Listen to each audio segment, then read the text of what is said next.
بسم الله الرحمن الرحيم تبارك الذي بيده الملك وهو على كل شيء قدير الذي خلق الموت والحياة ليبلوكم أيكم أحسن عملا وهو العزيز الغفور الذي خلق 7 سماوات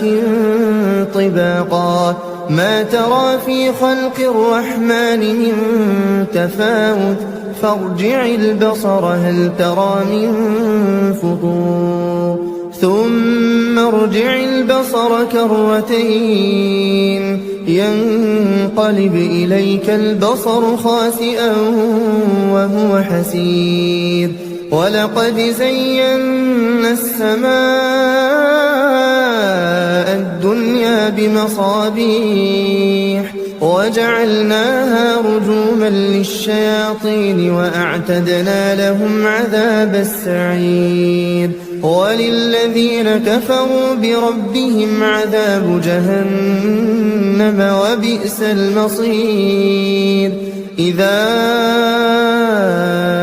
ألقوا فيها سمعوا لها شهيقا وهي تفور تكاد تميز من الغيظ كلما ألقي فيها فوج سألهم خزنتها ألم يأتكم نذير قالوا بلى قد جاءنا نذير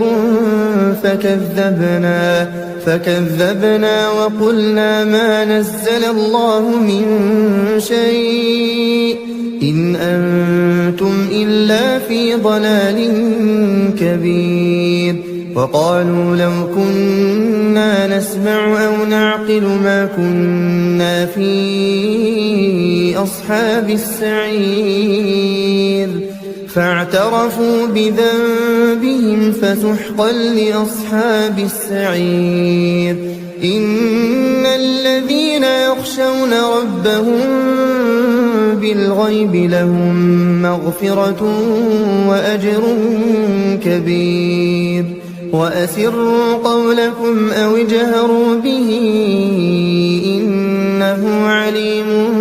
بذات الصدور ألا يعلم من خلق وهو اللطيف الخبير هو الذي جعل لكم الأرض ذلولا فامشوا في مناكبها وكلوا من رزقه وإليه النشور أأمنتم من في السماء أن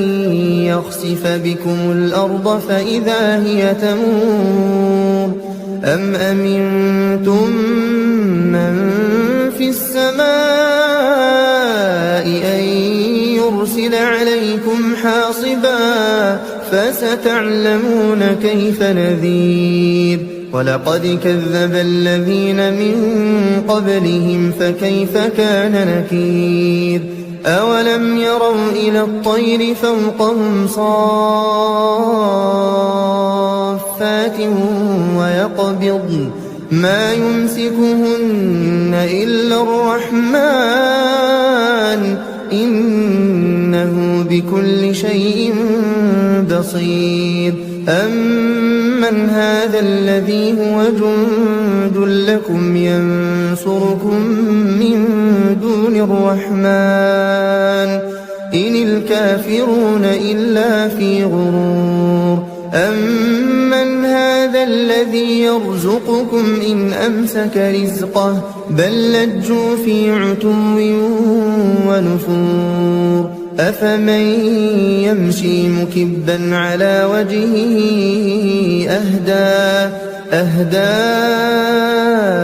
أمن يمشي سويا على صراط مستقيم قل هو الذي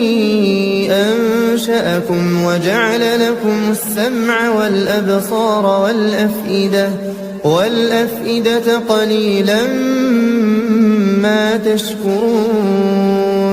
قل هو الذي ذرأكم في الأرض وإليه تحشرون ويقولون متى هذا الوعد إن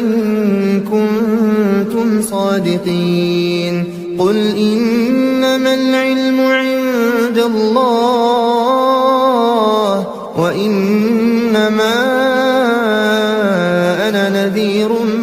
مبين فلما رأوه زلفة سيئت وجوه الذين كفروا وقيل هذا الذي كنتم به تدعون قل أرأيتم إن أهلكني الله ومن معي أو رحمنا فمن يجير الكافرين من عذاب أليم قل هو الرحمن آمنا به وعليه توكلنا فستعلمون من هو في ضلال مبين قل أرأيتم إن أصبح ماؤكم